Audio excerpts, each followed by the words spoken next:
Hi everyone, thanks for watching Access Hockey MI. We're so glad that you've joined us today. We are going to do a couple things today. We're going to talk about one fella in specific for Grand Rapids, and then we're going to do a Q&A at the end for all the questions that we've got over the last... We've been talking about this for a while. For a couple weeks. So we chose some questions that we wanted to answer. So we're going to do that a little bit closer to the end. But today we're going to talk about Jared McIsaac, kind of like an update because we've gotten more time to watch him. He's been playing a little bit more. He's been playing all the games. So a little bit more, basically. So we're going to talk about him today, and let's get going. So McIsaac is a 2018 draft. We got him 36 overall. He is a defenseman, which is something that's desperately needed in Grand Rapids right now. And I'll link also the previous video we did on him a few seasons ago as well. But 2020, weird season. He spent part of it with Liga over in Finland, and then he came over to Grand Rapids and had 2 points in 10 games. He's been with Grand Rapids this entire season, so as of the recording of this video, they're playing their 17th game today. He's right now has 5 points. He's been decently consistent, I would say, from game to game, and right now Grand Rapids is struggling on the defensive end of things with call-ups and injuries and all that, so I think he's been filling that role pretty well so far. Yeah, so if you are like, who's Jared McIsaac? It's probably because he spent a lot of his time injured. Basically, after we drafted him, I'm pretty sure he got injured 2 separate times. He just wanted some new shoulders. 2 separate shoulders. He might have even gotten... I don't think he was drafted when he was injured, of course, because I think that, puts you down far. Oh, for sure. You're not getting drafted. Yeah, that'd be sad. But yeah, he spent a lot of his first part of, the QMJHL that he was before it came to us injured. And so we just recently started to see him more because he's healthy, which is super great. Right. So our first kind of full... What is the word I'm looking for? Our full submersion that's of McIsaac was at the Prospects Tournament in Traverse City this season. So we're very excited that we're able to watch him a little more. So we're going to talk about basically the pros and cons. So McIsaac, I would say, is a quieter defenseman. So he's more, I would say he's understated. He's not like a stellar. He's not flashy. He's not like he's not flashy. He's not in your face. He's just kind of like he sits and he does his job, which is super great. So one thing is that he's starting to show more offensive pressure, which has been really great to see because we need all the offense we can get right now in Grand Rapids. I'm not saying that we are struggling, and it's been a rough start. It's kind of been rough, but yeah, he's showing offensive pressure, which has been super great to see. He did just get his first 2 pro goals, which is super in the exciting. Same game, which was really cool. Yeah, and I'll let you talk, I promise. Before we continue, it is worth noting that this last season when he was with the Griffins, it was technically his first partial pro season. Yeah. Because he was with the QMJHL and then he went to Liga. So now this is his first full pro season. So that's important to know. It is very important to know because I believe he's on a 3-year ELC too. So now it's actually in effect. Yeah, so that's development is in progress. Which is something too we kind of had to check ourselves a little bit because we have heard McIsaac's name for the last few seasons. So many seasons. So for me, I always attribute it to he's developing right now, and it's contractually it's totally different. So with McIsaac, he's also shown, and this is something that really stuck out in the draft as well with him, is that he's a very proficient skater. He's very smooth. Like Janae said, he's not flashy or stellar necessarily, but he knows how to get to where he's got to go, and I think he conserves his energy pretty well, and he knows how and where to hit the gas and when he's got to go in or out. So I think he does a good job of seeing the overall ice and the overall play and making himself as mobile as possible. As a defenseman should. Exactly. And that's something, too, that is definitely a pro for him, and I'm excited to see him build on that as the season goes. It's nice to see guys who already have existing talents and those talents get better instead of just staying where they're at, where it's like, oh, it's good enough. I don't think he has that mentality. Yeah, and for defensemen in general, when you're a forward, I think to have smooth skating is a given, kind of, because that's basically one of your calling cards as a forward, is to just be a smooth skater. You get the puck and go. Yeah, so for a defenseman to have smooth skating is very encouraging because he's not clunky on his feet. He's efficient when he skates. He's got a purpose where he's going, and he doesn't trip over himself very often. So that's just been great to watch. Well, smooth back skating, too. Yeah, that's keeping up with the rushes coming your way is very important too. So another thing, he's been on special teams, so we've seen him a lot on the power play. And usually Grand Rapids will do the 4 forward. I'm sure this is league wide now. Yeah. It was newer in 2017. Whoa, 4 forwards and 1 D, and now it's everyone does it. I think so. If there's more than 1 D out there, we're like, oh, okay. Yeah. So he's usually relied upon for that, and that's really great to see that trust. We always talk about that with these guys who are getting more trust from the brass, from the coaching staff. So it's really great to see him being trusted with the special teams. We don't have a lot of D to be honest. Like, Yeah, so it's injury call-up season. Well, the AHL, as we've said, is a very transitional league. It's you don't get used to people because they're going to be going up, they're going to be coming down and up and down. Yeah. So it just kind of gets crazy like that. So basically that's it. But I think basically with McIsaac, the really cool thing about where he's at, being in technically his first season of the ELC, and this is a good reminder to us too, is that he does have a little bit of time, not a lot. I mean, there's definitely some pressure coming from behind and other prospects coming through in the draft. There's always that added back pressure.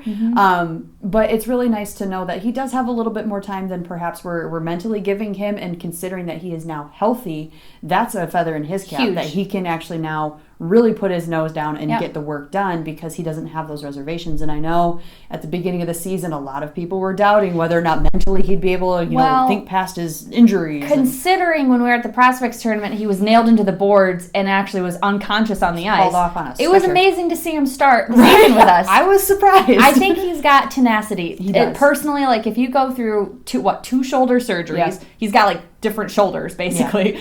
And he's like a bionic man. Yeah, I just feel like he's got the tenacity to, when he's healthy, he puts in all the work, and the fact that he's still working toward it after everything he's been working through is really encouraging. And it doesn't show any signs of like backing off either with like board play or anything like that. No reservations there. There are a couple things, though, that with McIsaac's current status and development that are going to have to be considered and are things, not necessarily cons, but just things to keep in the back of the mind. The opposite of a pro. Exactly. Like I had mentioned earlier, there is a lot of pressure coming up from behind. So we have defensemen in the system that every year there's new pressure. Every year there's new pressure. We've got Edvinsson, who is doing phenomenal in the SHL right now, which is a men's league. And not only that, but he's got everybody behind him. Everybody watches the new guys. You know what I mean? So... and that includes the brass too. They got to see what kind of investment it is. Yeah. So you got Edvinsson, Tuomisto, and Johansson, who have all been developing. Johansson and Tuomisto are both in major junior teams right now. And they've been developing a little longer, of course, than Edvinsson. Edvinsson was just this recently, 2021. So I mean, that's but Sider came over, played a little bit, and then he did well. So. He breathed in Grand Rapids and then left. Yeah, he did fantastic. But that's something that, of course, McIsaac is likely thinking of, but also the brass is considering. They're watching these guys, which hopefully will be motivation for McIsaac. Yeah, so that's an encouragement, though, because like I said before, I think he has the tenacity to work hard, and this is his first full pro season. So I'm excited to see this keep growing. There's just a lot of unknown with, of course, Detroit with the D situation.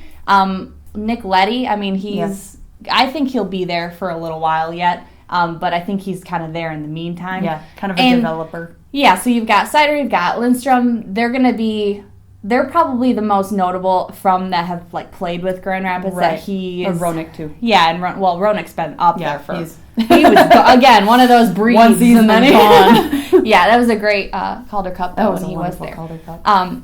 So yeah, I think if McIsaac just keeps his head down, and I think all the players, if they're ever asked by any sort of media, like, well, you've got all these guys behind you pushing you, they're always going to say, well, I'm just going to keep my head down and play my game. Like, you play in a way that makes the coaching staff watch you. It's not necessarily putting blinders on, but at the same time, it kind of is. So you're not getting distracted by all the externals. You got to figure out, what's maybe different about you that another defenseman doesn't have that you make the Red Wings want. Right.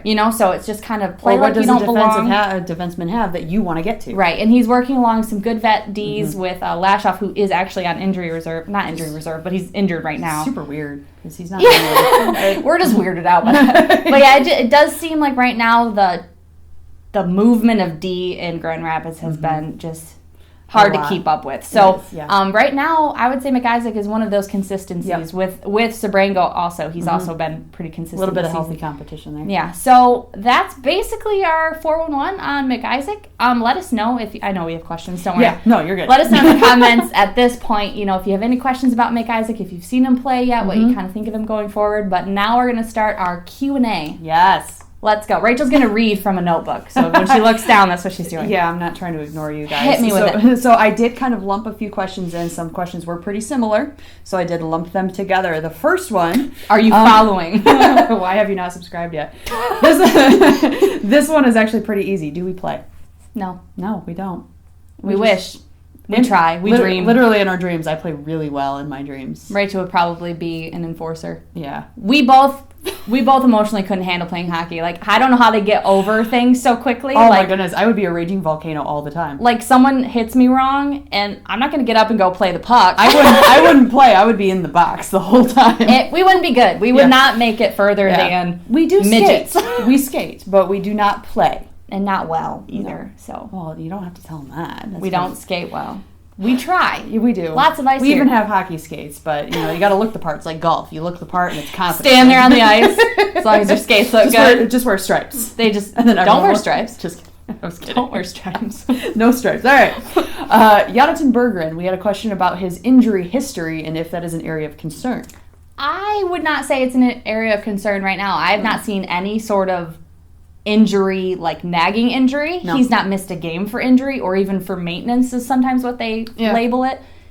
He doesn't play as if he's like timid with injury. No, I mean he did in the tournament. That question surprised me because I was like, what? Well, in the tournament he did miss one game because he was like a injured, but I think it was more of like he had a bad bruise kind of thing, and we want to save him for the season. It's a long way from the heart. It really is. Name that movie. Well, like your comment if you can get it right. We always like your comments. That's true. Everyone gets it right. Likes for everyone. But no, I don't think it is a concern. I don't think so. At this stage. I was going to say, and if something happens and it ends up being a concern, we will update you. Yeah, exactly. But we don't know. We had a question about Seth Barton's status. He was a defenseman we recently drafted. I want to say it was 2019 or 2020. He played a couple games with us last season. Yeah, just a handful. The silly season. The silly season. The bad news with him is he was put on long-term IR, or he was put on injury reserve prior to the season, so he would have been in Grand Rapids, but right now he is on IR recovering from I would say, injury. From what I saw last season, I would say he for sure needs some weight on him. Mm-hmm. He's a tall, lanky guy. He's like Gonzo. He's a tall guy, and actually, I don't even know if he's that tall, but like he just looks so small, well, like skates thin, are like you know what I mean? Yeah. So I would say some weight on him would be great. So hopefully he's working on that while he's got some downtime, and hopefully on it's injury. not like his back blew up or something, but he'll be a little bit yet. And we're excited to see him whenever he comes. I always love getting new prospects. Yeah. It's my favorite thing in the world. It is exciting. It's too bad we couldn't see Raymond. My favorite is when people sit behind me and they go, "Who's that?" And I'm like, you don't even know. Also, follow Access Hockey on mine. They'll tell you. We're super open to new people. We're very inclusive. We had a question about the Griffins and how they're going to finish the season. That's a fantastic question. We'll let you and know. If I knew that, I think I would be rich. You would be. Like if I At had, least you would be coach. Maybe. No, coach would be like, yeah, right. Over your I dead would body. say if we're playing like we are now, where we have amazing pressure in the first like period or two, and we're like on top of the team, we're doing great, but then the third period we like completely just give up. We just Hindenburg. I would say that there's a lot of good things happening this season. There's a lot of moments where it just clicks, but we always talk about consistency. Yep. You have to have consistency to win the Calder Cup. Yeah. And you don't get there by a fluke. No. You don't get there just because your goalie goalie is hard great. periods and then totally bite it in the third. It's amazing how quick a game turns. Yes. We know we're not speaking from experience. It's not your fault. You deserve the You wins. can have the best goalie in the world, but if you can't get any goals on the other side, you know, Exactly. and some go through, then it's just basically consistency. Yeah. And that will determine how the season goes. When the season ends, we'll let you know how it ends. We'll tell you how it went. Spoiler, we don't know. We got a couple questions about the defensive pairings up top, about a future potential Edvinson and Sider combination. Well, that would be cool. That would be magical. I feel like these answers are lame, but like... No, that'd be really cool. I mean, why not? Try it. Sure. I'm sure they will try it. I'm sure it's going to be like, let's put these two really good guys out there. We should try to get Joe Hicketts back. There's an idea. Our power play would be better. Tell you what, Hicketts, you can play with the Red Wings if you come back. Please. Just tell him Janae said I'd get on my knees if I wasn't going to be out of the frame. But yeah, that would be a really cool pairing. He's been doing well. That'd be sweet. I'm excited for him to come up. Side note. Yes. That's going to be great. I don't know if he's going to, breathe in Grand Rapids and then he'll be up in Detroit. And that's really he got off the bus to then go to Gerald R. Ford and hop the plane and get out of here. Yeah. Sebastian Kosa, our recently drafted goaltender. A few people want to know, is he the real deal? Probably. Kind of like the State Farm commercials? The real deal. The real deal. So he's playing in major juniors right now, which is great, and he is doing fantastic. Mm-hmm. He's with the Oil Kings. He's on track to do as well as he did last year. So he's got like some Like, I think he right now, at the time of this video, he's like 17-3-3, which is great. He's not bad. He's getting a lot of play time. It's really encouraging. I would say major juniors, of course, is different than the AHL, than a pro league, than even playing in Europe, with the SHL. Even in their junior team in Europe, that would be different too. I did like what I saw from him in the prospect tournament. He did not win the game he started in, but he had good qualities. He did have good qualities. You the guy who our favorite guy from the tournament is currently with Toledo. So it's like, we love Toledo. Everything just kind of depends. Maybe. But right now, I do love what's going on in Grand Rapids with the goaltending pairing right now. Yes, Pickard and Fulch. Fulch has just got No, I said in Detroit. I thought you said Grand Rapids. Well, but the one I love that too. But no, with Kosa, he's got a lot of good pieces. Goaltenders take a lot of time. Just seems like that for sure. Yeah, I mean, not everyone is a Nedeljkovic where you just throw him out there second. Did you know we watched him win the Calder Cup with Carolina? Yeah, and we were like, man, Nedeljkovic, he's really good. That's great. And now we have him. She got the Instagram post and ran into my room freaking out. It was amazing. It was a very happy moment, and we unloaded some. But yeah, Kosa, I think he is the real deal. I'm excited to see him progress, and I'm excited to see him play with some bigger guys, bigger teams. Yep, it's gonna be really see good. How he adapts to the speed. He's got a lot of room. I think he's got a lot of room for goaltending room as far as who's going to be ready and who's going to come. I think that we got some guys adding pressure. Oh, shout out to Keith Petruzzelli, made his first pro start.